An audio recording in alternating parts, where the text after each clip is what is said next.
भाईजान ये घर देखे कितना खूबसूरत लग रहा है ना।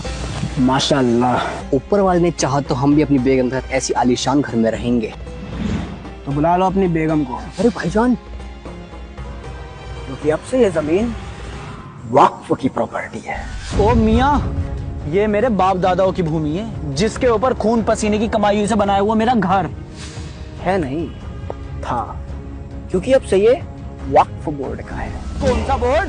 वक्फ बोर्ड यानी कि मैं जिस भी जमीन पर हाथ रखकर ये बोल दूं कि मेरा मानना है या मुझे लगता है कि ये जमीन आज या कई सालों पहले किसी मुसलमान के पास थी जिसने इसे वक्फ को दान कर दिया था, तो अब से उस जमीन पर अल्लाह का अधिकार है और उसकी देखरेख का काम हमारा है। क्या बात कर रहे हो भाईजान? क्या सबूत है तुम्हारे पास कि ये जमीन तुम्हारी है? हाँ हाँ, क्या सबूत है तुम्हारे पास इस जमीन की मलकियत का? इस जमीन का एक एक कागज मेरे पास है, और अगर तुझे ऐसा लगता है कि ये जमीन तेरी है तो अपने कागज दिखा और ओनरशिप प्रूफ कर। हम मियाँ इन्हें बताइए ना कि कागज तो हम ज्यादा दिखाते नहीं हैं, क्योंकि वक्फ एक्ट के सेक्शन 40 के तहत आपको ही अपनी जमीन की मलकियत का सबूत देना होगा, जो कि अगर आप नहीं दे पाए तो हमारा फैसला आखिरी होगा और आपको अपना ये घर खाली करना पड़ेगा। अबे होता कौन है तू फैसला सुनाने वाला? अब तू मुझे बताएगा कि ये घर मेरा है किसी और का है? तुझे तो मैं कोर्ट में देख लूंगा। नहीं देख पाओगे। हम मियाँ इस खलीफा को तो सेक्शन 85 भी नहीं पता, जिसके हिसाब से वक्फ के मसलों में दूसरा कोई भी कोर्ट दखल अंदाजी नहीं कर सकता और ना ही तू वहाँ जा सकता है। और अगर मेरे फैसले से कोई भी दिक्कत है तो अपने कागज दिखाने हमारी वक्फ ट्रिब्यूनल में आ जाना। अबे कैसा एक्ट है यार ये? तेरे खिलाफ लड़ने के लिए तेरे ही लोगों के पास जाना पड़ेगा। अब यही तो कट है जिस पे दुनिया पट है। आ मेरी जान।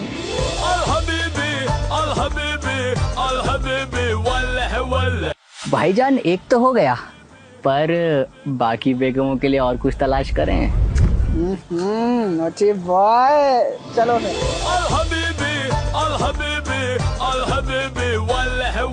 अब तो हम माला माल हो गए भाईजान, अब तो बस बेगमों का आराम फरमाना है।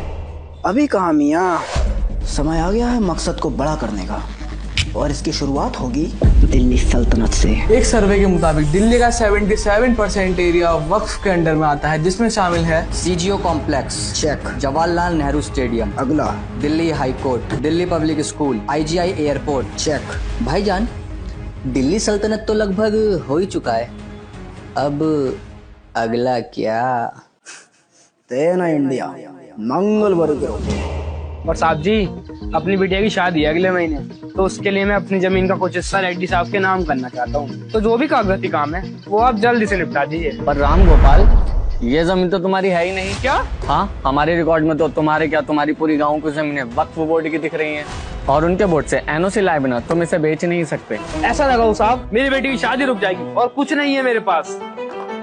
तो देखा आपने कैसे इस गांव के लोगों को पता चला कि इनका पूरा का पूरा गांव ही वक्फ बोर्ड के अंदर आता है, वो भी बिना किसी ठोस सबूत के। ऐसा ये किस बिहार में हुआ है जहां पूरे गांव पर वक्फ ने कब्जा कर लिया और 30 दिन में उन्हें उन्हीं का घर खाली करने की धमकी दे रहे हैं। आज की ताजा खबर में जाकिर नाइक का बड़ा बयान, कहा अंबानी का घर भी वक्फ की प्रॉपर्टी पर बना हुआ है। पिछले 10 सालों में वक्फ की प्रॉपर्टीज डबल हो चुकी है, आंकड़े आपके सामने है। एआईयूडीए चीफ बदरुद्दीन अजमल का बड़ा बयान, कहा पार्लियामेंट भी वक्फ की जमीन पर बना है। भारत में रेलवे और आर्मी के बाद आज वक्फ बोर्ड के पास सबसे ज्यादा जमीन है। अबे ओ मुतवल्ली, तेरी कयामत आने वाली है, क्योंकि तेरे वक्फ का वक्त ना खत्म होने को आ रहा है। सरकार एक नया बिल ला रही है जिसमें तुझे अपनी सारी प्रॉपर्टी के कागज दिखाने पड़ेंगे, वरना सरकार उसे छीन लेगी। जबान संभाल कर बोल मियां, अगर ऐसा हुआ तो यूपी में हमारे पास 1,21,000 जमीनें हैं, जिसमें से 1,12,000 के कोई कागज नहीं है हमारे पास, और तेलंगाना में 33,000 में से 90% जमीनें बिना कागज की हैं। तो इसका मतलब तुझे उन सबकी लूटी हुई जमीनें वापस लौटानी पड़ेंगी। एक बार जो जमीन वक्फ की हो गई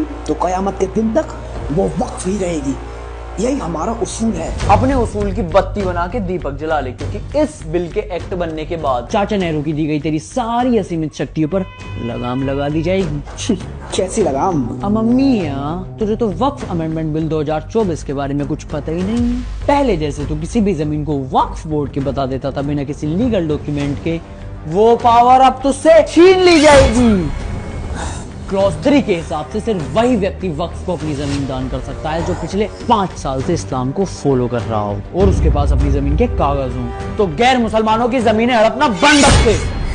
तुझे अपनी सेंट्रल वक्फ काउंसिल में अब 2 मुस्लिम महिलाओं के साथ हिंदू, सिख, ईसाई जैसे 2 गैर मुसलमानों को भी शामिल करना होगा। जितनी भी सरकारी जमीनें वक्फ के पास हैं, फिर से वो सारी सरकार दे जाएंगी। या अल्लाह, ये बिल पूरी तरह से इस्लाम और मुसलमानों के खिलाफ है।